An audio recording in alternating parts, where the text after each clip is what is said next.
Okay, anything else from that side? Anyone's got a burning issue with or would like to discuss? Okay, so we move on to the next one, which is about involvement objectives. There's an involvement strategy and a communication strategy, and Rachel's pulled out the objectives of both of those. Those strategies will underpin this main document and will be appendices, but she's just put the main ones here. First one, the involvement objectives. Or you can take them together if you like, communication and involvement.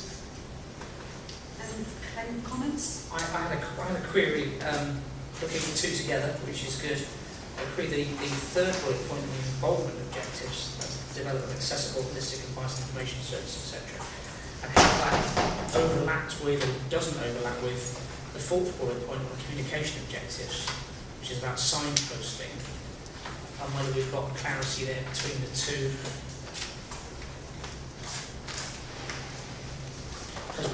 It just wasn't that clear to me what the great differences were between the two and what we were trying to emphasise with those 2 points.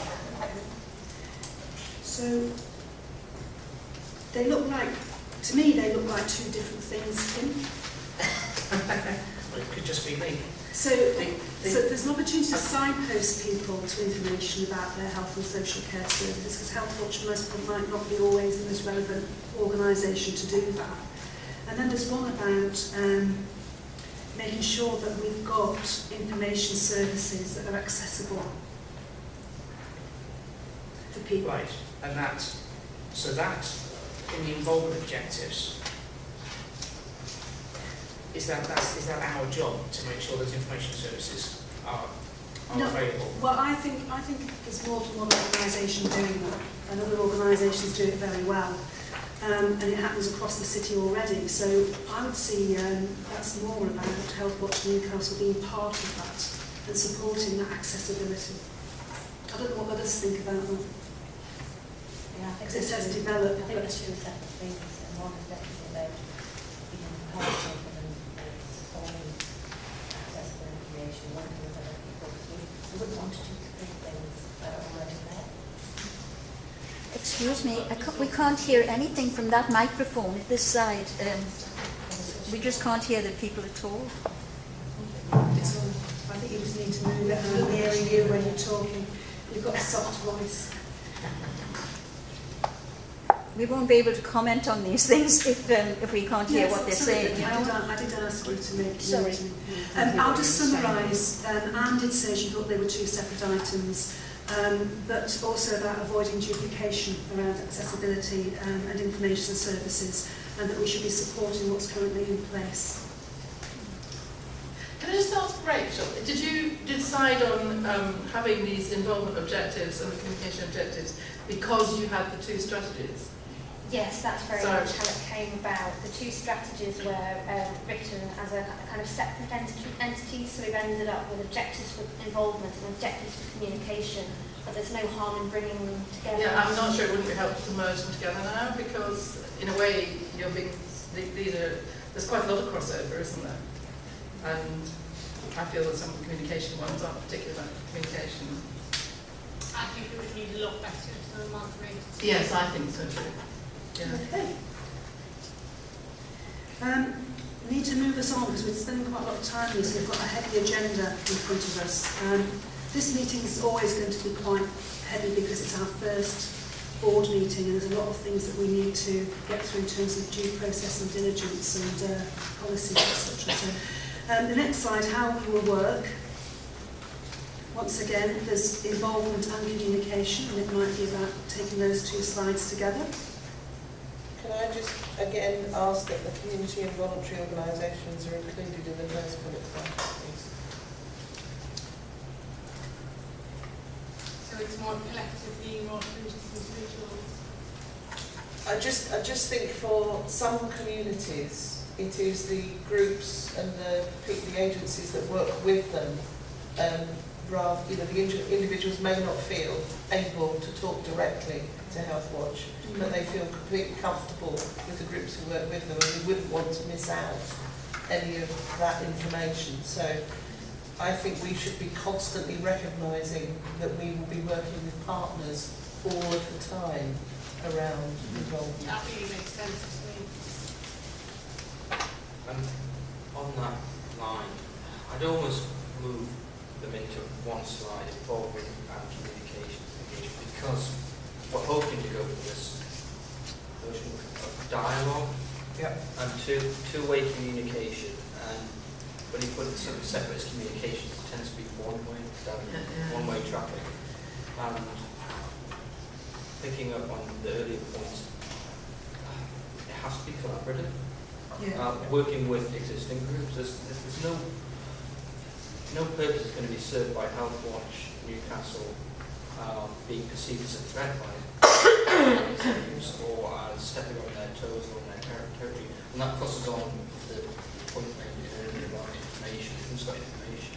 As much as Healthwatch will know the most about something, but it needs also to recognise actually somebody else has the most information about topic A, B or C, and to get a member of the public to the person who knows the most about it.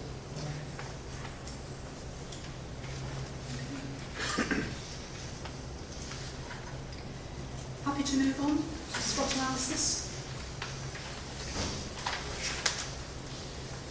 Now, I remember on the afternoon where we spent time going through this, we had 4 huge sheets. So Rachel's done a really good job at trying to hone those down a bit. Any comments on those? Anything missing? Anything that's doesn't look quite right? I think adding to the opportunities under partnership working, the health and wellbeing scrutiny panel. Oh, yeah. I think they're working quite closely with them. Yeah. Good point, Jim.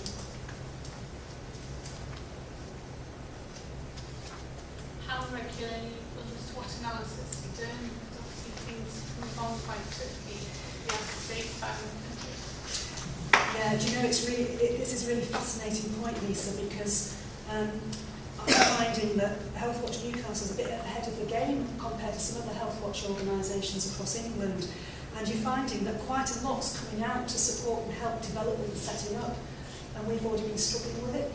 So I think you're absolutely right, and I think it may be something we need to come back to. I mean, certainly the strategy should be reviewed on an annual basis anyway, but I think we've got to be cognizant of the fact that we're going to be getting intelligence from other organisations, we're going to be getting a flavour of what's going on, what's happening politically, that we need to be aware of that and not have it set in stone. We'll probably come back to it, really relevant point, especially in the early year, in the first year.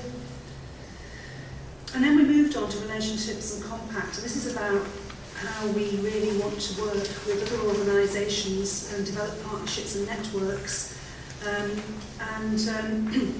The relationship stuff's really, really important, and we'll come on to some of that later in the agenda. Anything on here? A couple of things from me, if I may. We want to add in, after NHS and social care providers, it's going to be very easy to forget our responsibilities in relation to social care, particularly those of us who are more involved, more informed about NHS, and so that needs to be in there. And on the other side, are the best. I'm really uncomfortable with trying to be the best, because I don't think we know what the best is, and I don't think we know who decides what's best. And I don't have a problem with setting the pace. I think you can measure that.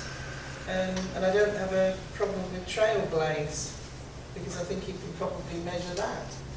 But I don't like the idea of striving to be the best. On that particular slide, in that corner of that slide, is that referencing what we want other local health watchers to view Healthwatch Newcastle as? Yeah. Because I think if that's the case, we need to put down something about a constructive partner. Yes. Because there are some services which are provided across a geographic area that's big in Newcastle, so we need to work with other health watchers to handle the service being one. Yeah, and I think that's a really important point that we need to think about in our strategy. It's just come to me that Newcastle provide health, particularly health services, for a much wider population geography than Newcastle. And it's regionally, sometimes nationally, so we need to think about how we manage cross-boundary working. So an example, if Northumberland Healthwatch pick up an issue with Newcastle hospitals, We need to be aware of that ourselves and see how we're going to work with that. I'm meeting with the chairs of the other health watches that are local to us within the next few weeks to start that dialogue about cross-boundary issues. I think that's what needs to go into the strategy. Right, so what next?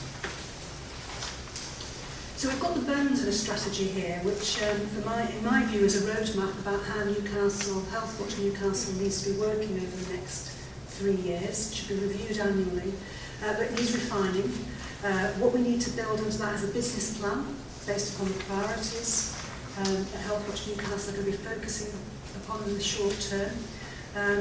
The business plan should be a smart objective plan so we can measure success. And needs to be shared with our commissioners, the local authority, make sure they're happy with that too. And that we have an almost final draft that we can consult our partners and the people of Newcastle with to make sure that we're not missing anything or we're saying something totally stupid or not achievable or whatever. How will you consult? Will you do that on the website? I think that's open for discussion, to be perfectly honest, Lisa, and I think it's about how we can access the different groups that we need to, and the website's not always the best way of doing that. It might be we want to take it out to certain communities. It's about how we engage our partners, the statutory organisations, and I think we need to work through a plan about how we do that. I don't think anybody else has got any other ideas or suggestions about how we could do that. I would support what you say, Chair. I think there's probably a number of people who've got an interest in Health Watch, both members of the public, voluntary community sector and other statutory partners. So I think you're talking about a range of different ways of consulting them, but being very clear about what it is and what can and can't be changed.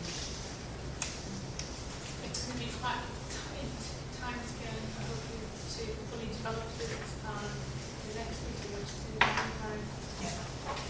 Well, I think we need to get on with this. I've always said that Health Watch Newcastle will be ambitious and we will strive to get things done promptly.